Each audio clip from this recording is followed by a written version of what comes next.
Otep, bien-aimés frères et sœurs, vous connaîtrez la vérité et la vérité vous affranchira. Ça, c'est pas moi qui le dis, c'est la Bible qui le dit. Mais moi, je vous dis mieux.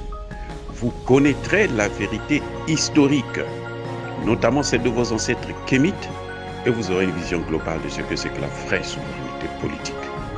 J'ajoute, vous reviendrez à la spiritualité africaine ancestrale et vous comprendrez les enjeux de l'indépendance économique.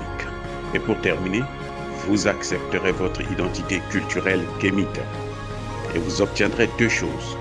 La première, c'est la paix. La seconde, c'est le développement, à une condition. L'unité de toute l'Afrique noire, l'unité de tous les Noirs du monde entier.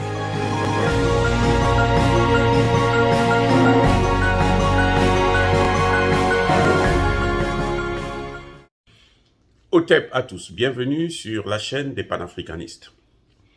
Par essence, par conviction et par excellence. Celle des citoyens kémites par nécessité et obligation de combat. Nous sommes une chaîne qui n'est guidée que par nos ancêtres, et rien que par les ancêtres qui appartiennent à l'égrégore du monde noir. Par conséquent, nous ne croyons en aucun Dieu venu de l'étranger. Toutefois, cette vidéo n'est aucunement destinée à inciter ni à la haine, ni à la violence, car nous menons un combat qui est d'abord et avant tout spirituel, ensuite il est politique, géopolitique et géostratégique. Contre l'impérialisme, le colonialisme, le néocolonialisme et l'endocolonat. Sur la base du principe fondamental que nous avons hérité de nos ancêtres kémites, qui est celui de la Mahat, c'est-à-dire vérité et justice. Vous êtes en droit de connaître la vérité. Et nous avons l'obligation de vous dire la vérité, rien que la vérité, afin que justice soit rendue au continent africain.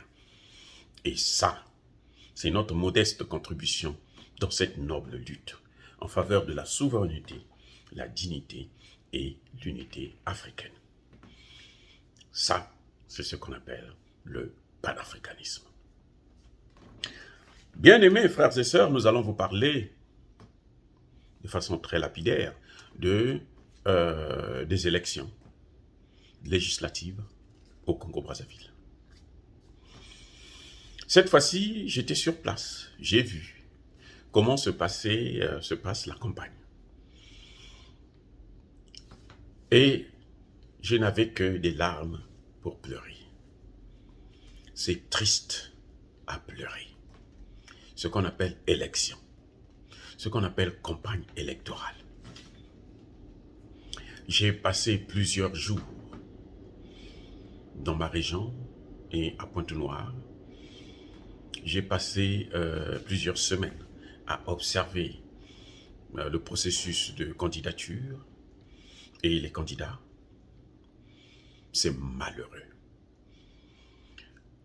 Dire que c'est une mascarade, le mot n'est pas trop fort. Un hold-up électoral, je préfère. C'est le chaos, c'est la gabegie, c'est du n'importe quoi. Le véritable n'importe quoi, c'est là. Vous avez des circonscriptions telles que celle du Premier ministre à Pointe-Noire, M. Collinet Makosso, où il est le candidat unique. Dans une grande ville comme Pointe-Noire, il est le candidat unique. Il n'a pas d'adversaire. Donc, dans cette circonscription-là, il n'y a pas élection. Bien sûr, il y a nomination.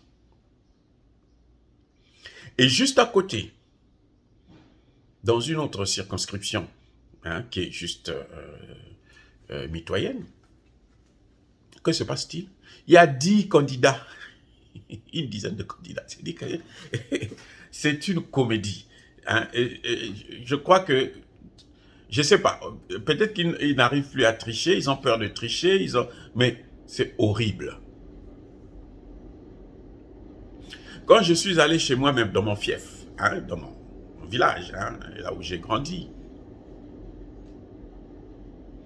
là-bas, la campagne, d'abord, on a exclu les meilleurs candidats, hein, les candidats qui faisaient beaucoup plus l'unanimité, hein, la population en parlait, et disait que nous sommes contents nous serons contents de voter pour telle personne, telle ou telle. Mais c'est incroyable. Vous avez un candidat qui est ministre, hein, ministre du gouvernement, Colline Makosso. Lui, il vient, en fait, c'est la campagne de la distribution d'argent, le plus au fond. Il vient dans un marché, par exemple, on donne à chacun 10 000 francs CFA. On distribue ça. C'est incroyable. On vient dans des quartiers, on distribue des brouettes, des pelles, des houes. Vous voulez faire l'agriculture? Allez, prenez. Il y a certains à qui on a même acheté des motos. On achète une moto, on donne. Donc, je n'avais que... C'est vrai que j'étais hébété. Hein? C'est scandaleux. Où est-ce qu'un ministre peut avoir, même si c'est un ministre à vie depuis peut-être 10-20 ans, mais comment peut-il amasser autant d'argent pendant qu'il a le temps de construire au moins 3 ou 4 villas, grandes villas qu'il a construit et autour il y a des gardes qui sont là pour garder ces villas parce qu'il ne faut pas qu'on touche les biens du ministre. Voyez, mais il a quand même l'argent jusqu'à promettre aux étudiants qui vont avoir le bac cette année, si on lui donne comment on appelle ça, si il réussit à l'emporter, eh ben c'est lui qui va s'occuper des étudiants là, des nouveaux bacheliers là, les bacheliers de cette année là. C'est lui qui va s'en occuper à Brazzaville ou à l'étranger. Incroyable. Je ne veux pas citer son nom parce que je ne veux pas faire les éloges des gens comme ça. Non, les gens connaîtront eux-mêmes. Ceux qui savent d'où je viens, ils comprendront. Bref, ce n'est pas une campagne, ça. Je n'ai entendu aucune idée du développement de la ville. Je dis bien, je répète, je n'ai entendu, personnellement, j'étais sur place. Je les observais de loin parce que je ne m'approche pas des choses pareilles. J'ai beaucoup trop à faire parce que ça vous rend bête. Vous savez, c'est ça le problème. Quand on se plaint qu'il y a baisse de niveau, c'est à cause des choses, des événements comme ça. Ça vous rend bête. Le fait de voir qu'une campagne électorale est devenue une campagne de distribution, une campagne de ce qu'on appelle au Congo, hein, de Matalana. Montrer que moi j'ai de l'argent. Donc il faut me donner l'opportunité de continuer à voler. Parce que l'argent, vous savez, cet argent dont ils revendiquent le droit, là, ce n'est pas de l'argent qu'ils ont mérité, qu'ils ont gagné, ce n'est pas l'argent qui vient de leur salaire. C'est clair et c'est net, mais c'est de l'argent volé. Donc ils viennent vous dire, en d'autres termes, j'ai volé, j'ai beaucoup volé, et je vous donne un peu, j'achète l'élection chez vous. Ah, c'est d'ailleurs pour ça qu'on le déteste, en réalité. C'est pour ça qu'on a détruit, on a écarté les candidats potentiels qui pouvaient le battre. Eh oui, il y a un jeune qui est plus jeune, beaucoup plus jeune que moi d'ailleurs, qui avait vraiment gagné la confiance de la population. On l'a écarté, sans motif.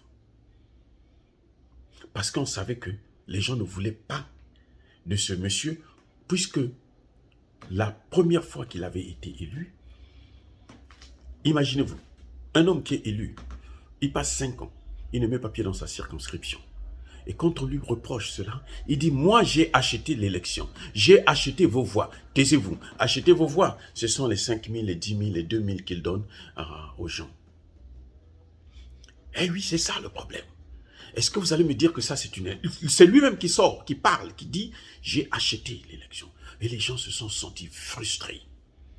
Et cette fois-ci, les gens se disaient, on va lui montrer que ici, on n'achète pas l'élection. Alors, le parti du président, le PCT, le Parti congolais du travail, qu'est-ce qu'il fait? Eh bien, on l'impose comme pratiquement candidat unique.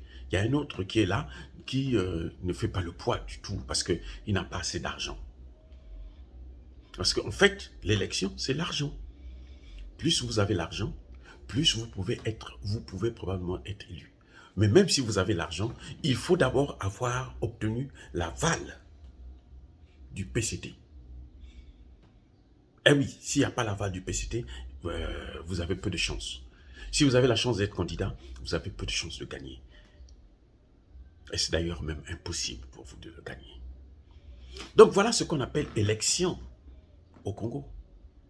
Je vous prie 2 cas seulement, hein, parce que j'ai séjourné beaucoup plus dans ces 2 endroits, à Pointe-Noire et puis dans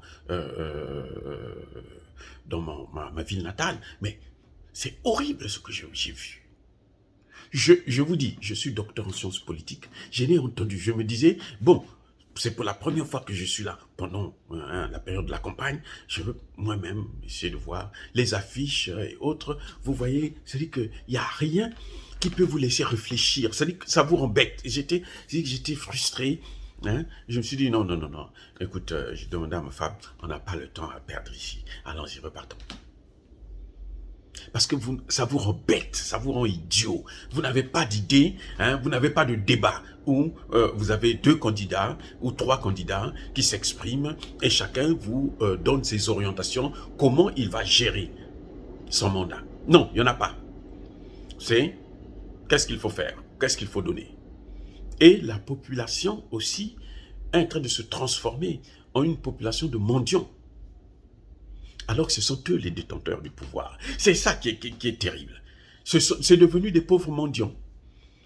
Le matin, autour de la maison du candidat du PCT, eh ben, tout le monde est là, ils attendent que Et là, monsieur, il n'est pas appelé habiter chez lui. Hein.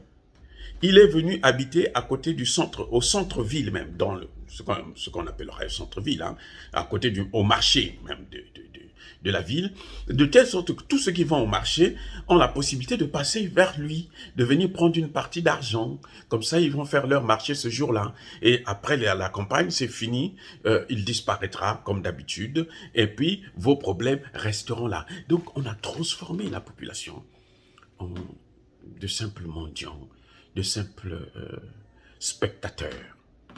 Et c'est ça qui est terrible. C'est ça, justement, qui rend idiot. C'est pour ça qu'on voit qu'il y a moins de mobilisation en Afrique francophone, notamment en Afrique centrale. La population a reçu un lavage de cerveau. Parce que là, c'est ça qu'on appelle le lavage de cerveau. Ça vous transforme petit à petit. Avec le temps, ça vous transforme au point où vous ne réfléchissez plus, vous ne savez plus qu'est-ce qu'une élection. Il y en a qui pensent que l'élection, c'est ça.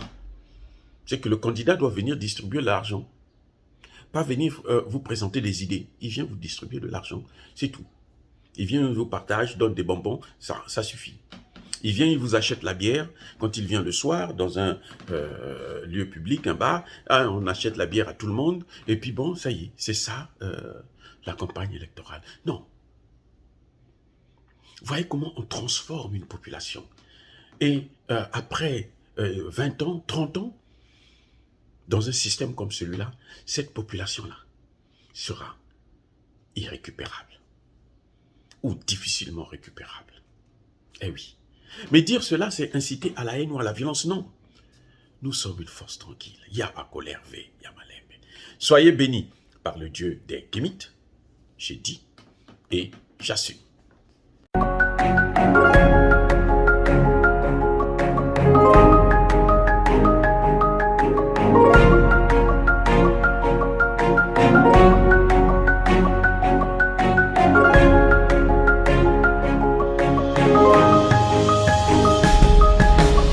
Eux, ils marchent par la foi et non par la vue.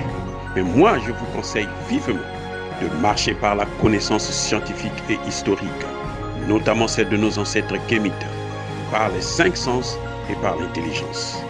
Otep, vive l'Afrique éternelle et que Dieu vous bénisse. Abou Apia.